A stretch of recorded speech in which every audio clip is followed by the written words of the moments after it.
A tempestade, irmãos, quando Deus decide exercer juízo sobre nações, sobre pessoas, sobre geografias, não tem o que fazer.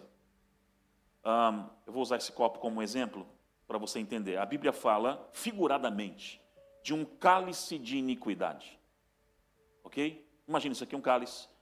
E Deus é um Deus misericordioso, amém? Aliás, Lamentações 3 vai falar que a causa de nós não sermos consumidos são as grandes misericórdias dele que não tem fim. Então, assim Deus ele dá uma chance de arrependimento, ele dá uma chance para você mudar a sua vida, para você consertar. E é um cálice de iniquidade que vai subindo. Por isso que algumas profetas já questionaram Deus, porque você não entra com um juízo sobre essa nação. E ele diz, o cálice da iniquidade dos amorreus ainda não se completou. Essa terminologia, essa figura é usado na Bíblia. Não, o cálice da iniquidade ainda não subiu. Quando sobe, juízo de Deus entra. E é onde Jeremias fala que esse juízo é uma grande tempestade. Agora, sabia, só aqui abrindo um parênteses, ao mesmo tempo que existe um cálice de iniquidade, existe um cálice que eu chamo de obediência. Gente, é só uma figura de linguagem. Você vai obedecendo, você vai obedecendo, você vai obedecendo, você vai obedecendo, você vai obedecendo, você vai obedecendo aos princípios e às direções claras do Espírito Santo. E uma hora transborda também. Se um cálice de iniquidade transborda, vem julgamento, você sabe o que acontece quando transborda um cálice de obediência? Muda a patente. Muda a patente. No mundo há patentes, divisas. Eu sei que como ministério apostólico, profético, a gente trabalha muito com isso. Muda a patente, muda a divisa no mundo espiritual. Isso acontece com uma coisa, com obediência, porque Deus está atrás de pessoas confiáveis no reino. Deus ama todos, sim ou não? Mas não confia em todos. Deus faz acepção de atitudes? Jamais. De atitudes, sim. Pessoas, nunca. Pessoas ele não faz, mas de atitudes, sim. Então, o que quebra um ciclo de juízo? Apenas uma palavra chamada arrependimento. Não é remorso, é arrependimento. Qual a diferença de remorso para arrependimento? Mateus capítulo 3, versículo 8 vai dizer: apresentai, pois, frutos dignos de arrependimento. Todo arrependimento vai apresentar frutos. No remorso não há fruto. Ai, meu Deus, pastor, eu estou pecando, eu quero mudar de vida. Mas na semana que vem faz de novo, e na outra semana faz de novo, e na outra semana faz de novo. É só um remorso. Arrependimento, a mudança de rota. E quando há arrependimento, apresenta-se frutos agora. O que mentia não mente mais, o que roubava não rouba mais, o que adulterava não adultera mais. E isso quebra-se o fluxo, então, daquilo que é o juízo de Deus, quando há arrependimento genuíno na terra. Mas esse ciclo de tempestade, quando Deus decide estabelecer o seu juízo, não tem o que fazer, nem eu, nem você. E eu, sinceramente, espero que a gente nunca entre nesse lugar, aleluia. Que não precisamos, mas que a gente consiga se arrepender e se posicionar bem antes. O segundo nível de tempestade não está ligado a juízo, está ligado ao próprio cuidado de Deus conosco. Então vamos lá. Cuidado conosco dentro da tempestade. Não fora, dentro. Eu gosto de um texto agora de outro profeta, Isaías capítulo 25, versículo de número 4.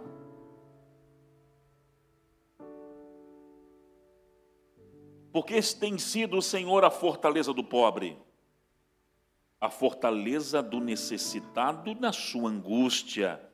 E aí vai dizer um texto que eu gosto muito, não sei como é que está aqui.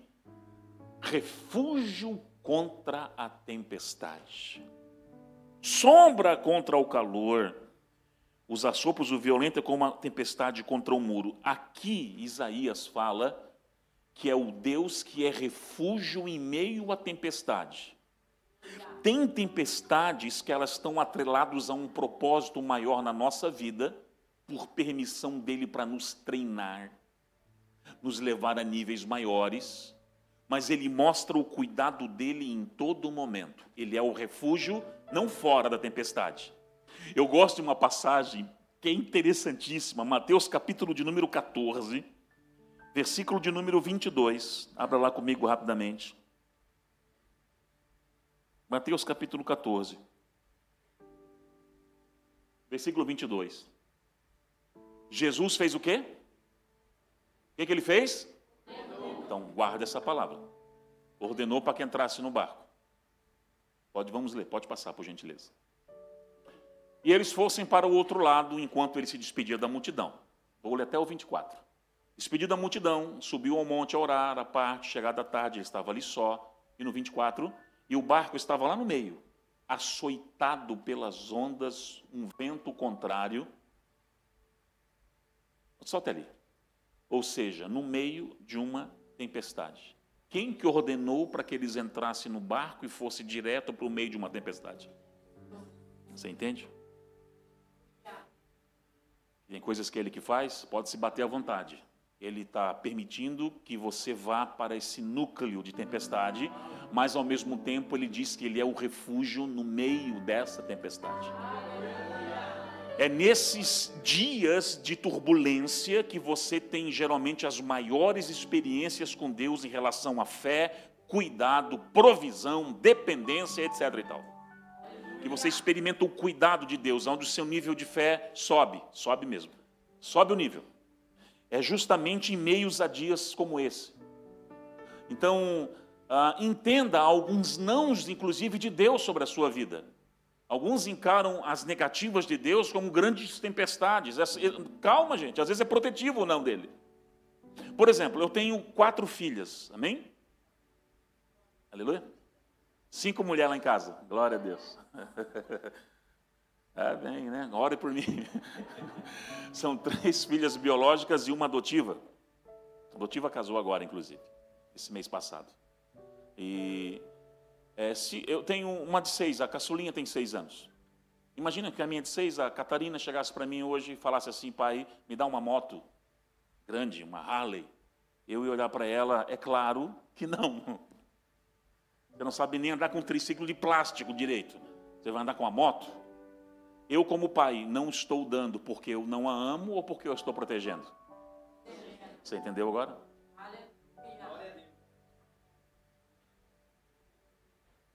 Não se trata de Deus não amar você, se trata dele te proteger de algumas coisas piores. Tem coisas que nós não estamos preparados para acessar. E as tempestades são excelentes para gerar treinamento em nós e através de nós. Melhorar um pouco a nossa capacidade de suportar. Nesses dias ele está nos ensinando, principalmente na capacidade de suportar. Porque ele quer colocar coisas maiores nas nossas mãos e ele não vai colocar na mão de tecnons, João 12, filhos imaturos. Ele vai colocar na mão de ruios, filhos maduros, que chegaram a uma estatura da madurez, da maturidade. Então ele está colocando nas nossas mãos nesse tempo. Então, quando você entrar numa fase, e eu quero orar por você no final, se você está vivendo alguma fase assim de tempestade, de turbulência, as coisas parecem que não estão acontecendo, não está rompendo, não está avançando. Em primeiro lugar, lembre-se sempre, Ele está com você no meio da tempestade. Ele é o refúgio contra a tempestade. Nunca nos abandonou e nunca vai nos abandonar. Não perca isso de vista. E tem coisas que ele chega e atravessa o rio, atravessa o mar, filho. Ou seja, ele te manda para o núcleo, para o centro da coisa. E ele não vai colocar uma carga maior que você não possa suportar. Ele sabe o teu limite, ele sabe até onde você pode ir, ele sabe. Então fique tranquilo, é um grande treinamento isso. Mas papai está ali, papai está ali. Agora existe uma tempestade que eu considero perigosa e essa aqui é a terceira. É uma tempestade que está em Jonas, capítulo 1. Essa tempestade, ela só vem quando há desvio de propósito. Essa é perigosa. Jonas, capítulo 1, versículo 4.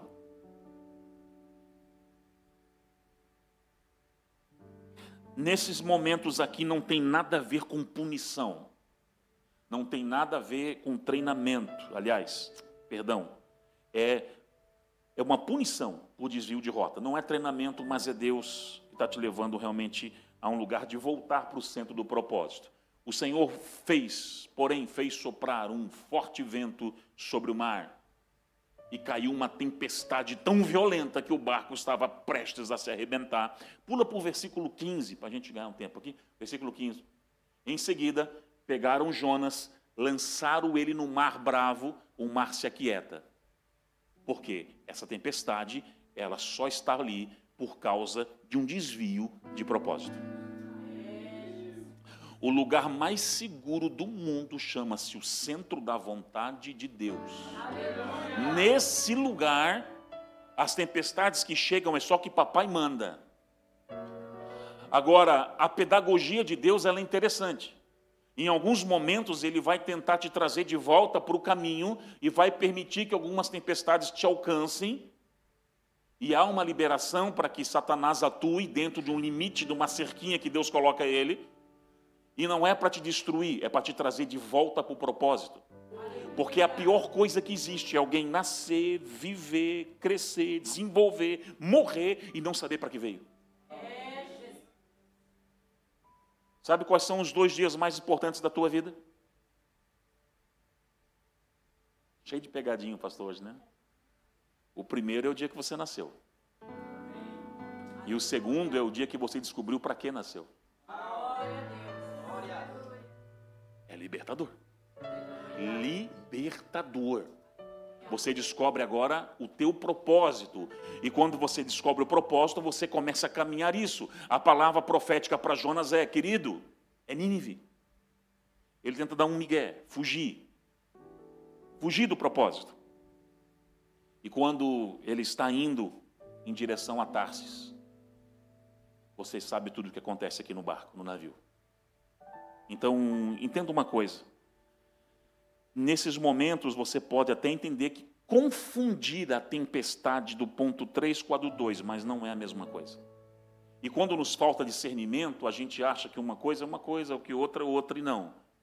Você precisa entrar em Deus e saber que algumas tempestades, elas vêm porque você acessou lugares que não deveria acessar, pisou em ambientes que você não deveria pisar, se moveu de uma forma que não era para se mover. Por quê? Por causa de uma coisa só, você não consultou ao Senhor. Em algumas questões, ou está ainda tentando fazer a coisa na força do seu próprio braço, e não deixando totalmente nas mãos dele, aquilo que eu chamo de o governo do Espírito. Quando há o governo do Espírito sobre você, você pode ter certeza que nesse tipo de tempestade aqui, você não entra. Não entra. A gente é falho, é limitado sim, mas nesse lugar você não vai entrar. Agora, em Mateus capítulo 16, versículo 1, esse tipo de tempestade é interessante. São tempestades ligadas a discernimento. Jesus dá uma aula sobre tempestade aqui.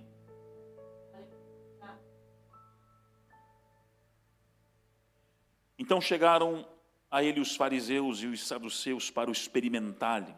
Pediram-lhe que lhes mostrasse um sinal do céu. Mateus 16, 1. Isso. Mas ele respondeu e disse-lhes: ao cair da tarde, vocês dizem assim, haverá um bom tempo, porque o céu está rubro. E pela manhã, hoje vai haver tempestade, porque o céu está num vermelho sombrio. Ora, vocês sabem discernir o aspecto do céu e não podem discernir os sinais, os tempos, o que Deus está fazendo? É uma geração má e adúltera que pede um sinal, e nenhum outro sinal será dado, senão de quem? Jonas. De Jonas. E deixando isso, ele retirou. Então, nós estamos falando assim, ó, vocês aprendem a ler os sinais naturais. E é muito, se está isso, olhou para o céu, não, vai chover hoje. Não, hoje vai dar sol. Nós aprendemos a fazer uma boa leitura da natureza que Deus permitiu, mas não sabemos ler na mesma intensidade as questões espirituais. E o que ele está ensinando é o seguinte, eu preciso que vocês discernam as questões espirituais. No âmbito natural é fácil. Até naquele tempo eu comecei a estudar sobre os tipos de tempestades e eu pensei na época que as tempestades eram definidas pela sua intensidade. Não é. Os nomes das tempestades são definidos pela sua localização. Por exemplo, furacão. Furacão é porque a intensidade 3, 4, 5. Não. Furacão é porque ocorre no Oceano Atlântico ou no Pacífico Leste. É por causa do nome do local. Tufão, Pacífico Oeste. Tornado, aí é diferente, aquela coluna de ar giratória, etc. e tal. Eu comecei a descobrir, quando comecei a estudar profundamente sobre isso, os nomes ligados a geografias, os nomes ligados a ambiências. E o que o Senhor está nos ensinando aqui é o seguinte, querido, comece a fazer uma leitura e discernir espiritualmente as movimentações minhas na sua vida. A gente está atirando por um lado, Deus falando, não é para ir, meu filho, pelo amor de Deus, é para cá. E aí você, às vezes, está orando por uma coisa que nem era para estar orando, porque Ele já te deu. Já está gastando tempo com uma coisa que não era.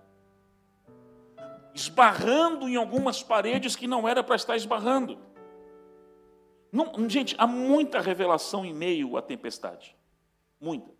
Atos 27, lembra lá, Paulo, em meio à tempestade, o anjo aparece, ele dá uma palavra de sabedoria, que é uma revelação seguida de conselho, faz isso, isso, isso, ninguém vai se perder, ninguém vai morrer, aliás, só o barco que vai a pique, tudo vai se perder. Há muita revelação em meio à tempestade. E se for necessário aparecer um anjo do céu, como em Atos 27, para anunciar a você o que vai acontecer, ele faz. Desde que estejamos posicionados. A palavra é posicionamento e alinhamento nesses dias. O posicionamento e o alinhamento provocam um nível de discernimento maior. O nível de discernimento vai acelerar o processo de revelação. O processo de revelação vai trazer códigos e setas específicas que você precisa traçar em relação ao seu propósito. Em vivendo todo o propósito, vai atrair níveis de liberações financeiras, espirituais, em todas as áreas. É uma coisa provocando a outra. Mas começa com o nível de posicionamento e alinhamento. Com aquilo que Ele está chamando você para fazer nesses dias. Começa por aí. Eu preciso, irmãos, é a minha maior oração esses dias. Senhor, me permita discernir não só cada lugar que eu vou, cada lugar que eu estou. Há muitos anos, irmãos, que eu não me movimento mais por agenda. A gente recebe convite para pregar todo dia, todo dia. Eu falei, Deus, não é mais isso, não é sobre isso mais. É sobre aonde o Senhor quer que eu esteja. Se for lá com 2 irmãos debaixo de uma árvore, está tudo certo. Porque não se trata mais de uma vaidade, de querer aparecer em outdoors, de querer isso. Eu preciso estar no centro da vontade dEle. Então, eu sei que Deus desenhou esses dias aqui em Portugal, como desenhou lá nos Estados Unidos daqui a pouco, sexta-feira. São movimentações que Ele tem falado, filho, é isso, é aqui. E a gente tem que ser, às vezes, meio chacoalhado por alguns passos. Não sou perfeito, já teve quantas vezes que eu tentei acessar coisas que não eram, eu não li os sinais direito. Aliás, Deus sempre manda sinais, tá? Falamos sobre isso ontem. Deus sempre manda os sinais do que Ele está fazendo. Se você está em Deus, Ele vai te mandar sinais. Faz aí um review rápido do que Ele falou para você nos últimos meses, nas últimas semanas. Um sonho profético, uma palavra profética, uma ministração aqui do seu pastor, que queimou o seu coração, você entendeu que era algo para você fluir e dar uma resposta. Aliás, dar uma resposta. Falava isso no carro com o pastor. Os céus não respondem perguntas, os céus respondem respostas. Aleluia. Sim. É a resposta que você dá que atrai resposta do céu sobre a sua vida. Os céus respondem respostas. Então, tempestade não é para nos matar, a não ser que você esteja enquadrado no primeiro nível, uma tempestade como um juízo de Deus, eu não tenho o que fazer. Você deve ter pisado muito na bola na vida, meu filho, e não visto os sinais e as placas de arrependimento, e aí é só Jesus na causa. Agora, entenda que tem coisas que Ele está colocando você lá no meio. Meu Deus, pastor, estou orando há 1 ano e a coisa não acontece. Ele te jogou no meio de uma tempestade para você ser treinado. E, aliás, essa estação chamada tempestade, é bom você ouvir a pregação de ontem, tá? Vai te abrir a mente para conectar as duas coisas. Ontem e hoje está no mesmo assunto. Se Ele te colocou numa estação, o tema ontem foi discernindo as estações. Se Ele te colocou numa estação chamada tempestade, onde a porta não está abrindo, a coisa não está acontecendo, Tente entender e discernir o que Deus quer que você faça, porque você consegue acelerar aquele tempo, aquele propósito. Aquilo que era para ser 1 ano, às vezes ficamos 5, 6 anos ali. Não era a tempestade não era para durar tudo isso. Durou tudo isso porque você não se posicionou, não deu respostas, murmurou. Entrou numa linha de mais murmurar do que agradecer. E eu falei algo, inclusive, sobre geografias. Ontem foi muito sério. Ame o lugar que Deus te colocou. Porque se você não amar a geografia que Deus te colocou, você nunca prosperará 100% nela. Se você está em Portugal, pensando o tempo inteiro em voltar para o Brasil, para seja lá para onde for, você nunca vai ser pleno. Tempestades vão te alcançar o tempo todo aqui, até você beijar essa terra e dizer, aqui é o lugar que Deus me colocou, a partir de hoje eu amo esse lugar, eu vou prosperar nesse lugar, e vou viver tudo que Deus tem para mim nesse lugar. Entenda isso. Então, há tempestades que te alcançam porque você está querendo ser um Jonas, fugir do propósito. Quando Deus quiser te remover de um lugar, Ele vai deixar bem claro isso. Muito bem claro. Então, pare de ser Jonas, um fujão, querendo voltar, seja lá para onde for o tempo todo. Você nunca vai beber dos frutos dessa terra se você não amá-la e ser intencional com a terra. Quando eu assumi a igreja em Brusque, há 9 anos atrás, uma igreja falida financeiramente, uma igreja com escândalos morais, fechando as portas sem ninguém dentro, no primeiro dia, eu entrei na terra, eu beijei aquela terra e falei, eu te amo, Brusque, e eu vou beber de todos os seus frutos, eu vou doar a minha vida aqui pelo Senhor e fazer o que for necessário. Resumindo, já com 30 dias a igreja não tinha mais dívida nenhuma. E começou um processo de milagres extraordinários que nós vivemos até hoje. Mas porque eu entendi que quando Ele me coloca num lugar, eu não posso ser um Jonas, porque senão as tempestades vão me alcançar, e não é tempestade de Deus, é uma permissão dEle chegando a você para te treinar e te reposicionar no reino. Agora, 2 coisas para eu partir para o encerramento. 2 coisas Deus pode fazer com tempestades. E uma delas é uma palavra profética para esse lugar. A primeira, você vai ver em Mateus 8, 23. Não precisa abrir, mas é ali uma outra tempestade, numa outra narrativa bíblica. Jesus acalmando tempestade.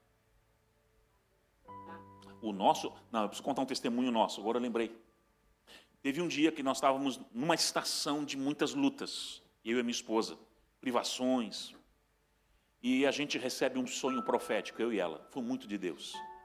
E o Senhor falou assim, eis que está vindo mais uma tempestade contra vocês. Eu falei, não. A situação já não era daquela. Já estava num treino. Sabe que você está num treinamento terrível? Aquela privação terrível. Meu Deus, tantas histórias. Alguma parte delas eu contei ontem no culto lá. E Deus chega e fala assim, então agora, meu filho, se prepare. Está vindo mais uma tempestade. Eu e a minha esposa oramos um para o outro. Falei, e agora? E ela teve um discernimento. Falei, olha, eu preciso discernir se essa tempestade é Deus nos treinando mais um pouco, ou eu posso me posicionar espiritualmente? Eu quero conhecer a vontade de Deus exata. Ela buscou um posicionamento cirúrgico. Aliás, é o que Deus está nos levando nesse dia, a eficácia, a ser assertivo. E ela fez um jejum, nós entramos na nossa casa, mas quem puxou mais foi ela, um jejum de 3 dias. Só na água. Senhor, fala comigo, como eu devo me portar nessa tempestade?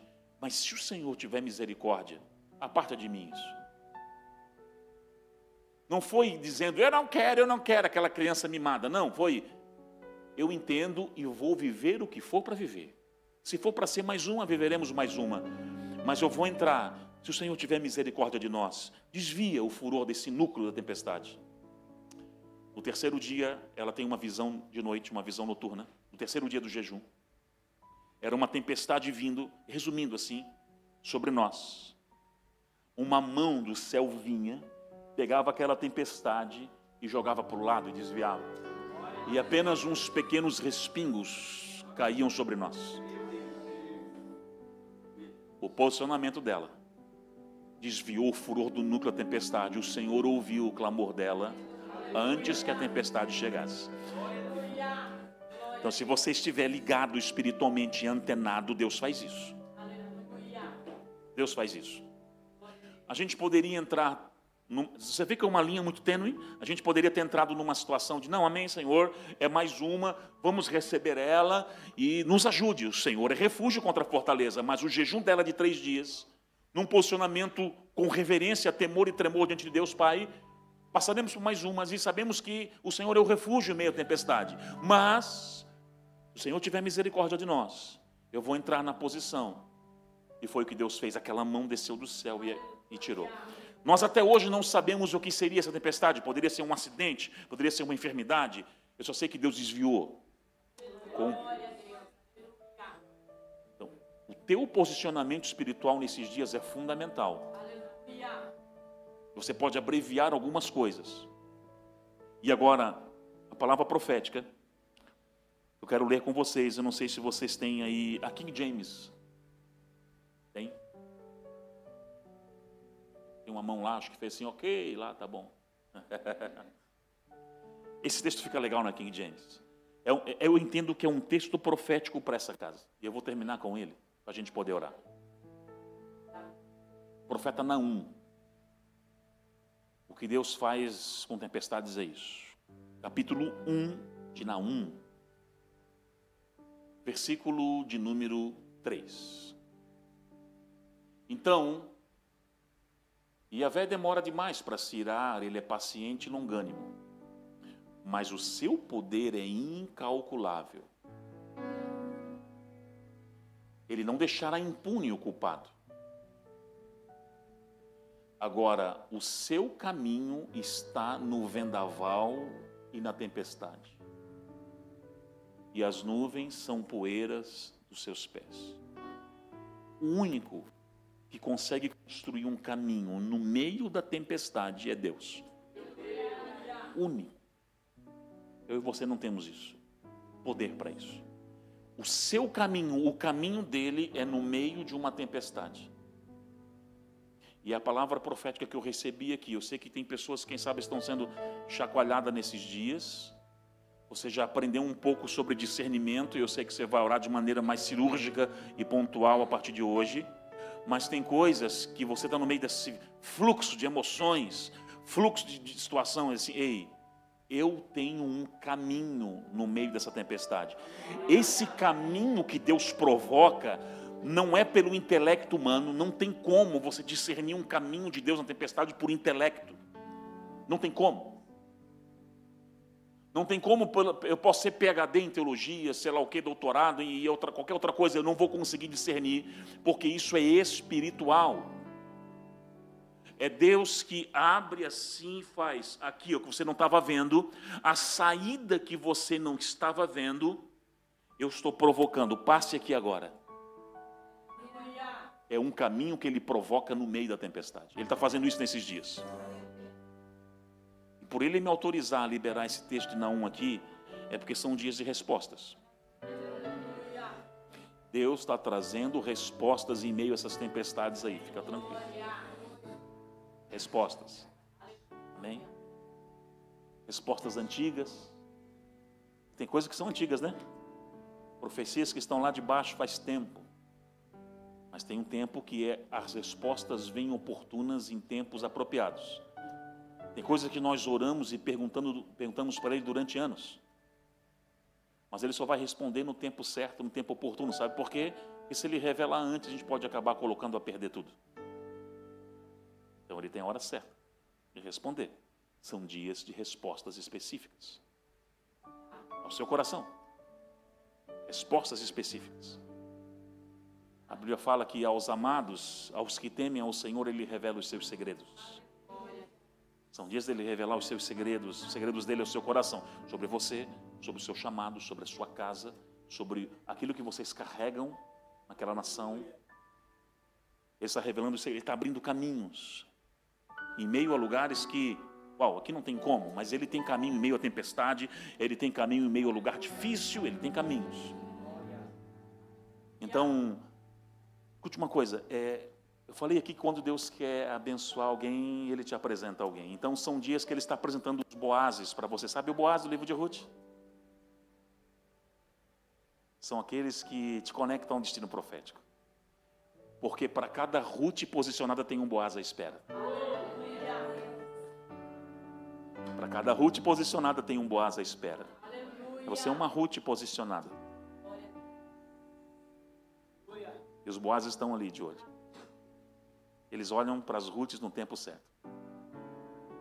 No tempo certo. Porque as Ruths estão ali catando espigas. Fazendo seu trabalho dia após dia, catando espigas. E por ser fiel ao trabalho que ele coloca nas mãos, fidelidade, é essa fidelidade que conecta ao Boaz. O Boaz são aqueles que são parteiros, não coveiros. Coveiros tem muitos, eu vejo muitos coveiros querendo tampar vocês. Muitos coveiros. Muitos que apontam e perseguem. São muitos. Muitos que desejam o mal de vocês. Muitos. Mas os Boazes que vocês encontram são parteiros. Eles trazem para fora o bebê. Eles ajudam no parto. Traz para fora o bebê. E a criança vem. Para quê? Para glorificar o nome do Senhor. Eu sinto muita presença de Deus aqui. Muita presença de Deus. Muita presença de Deus. Muito. Então são dias de respostas. Dias de resposta. Principalmente ao seu coração. Principalmente ao seu coração. Dias de respostas. Os Boazes estão aí. Para todos nós, irmãos. Eu queria que você ficasse de pé comigo em nome de Jesus.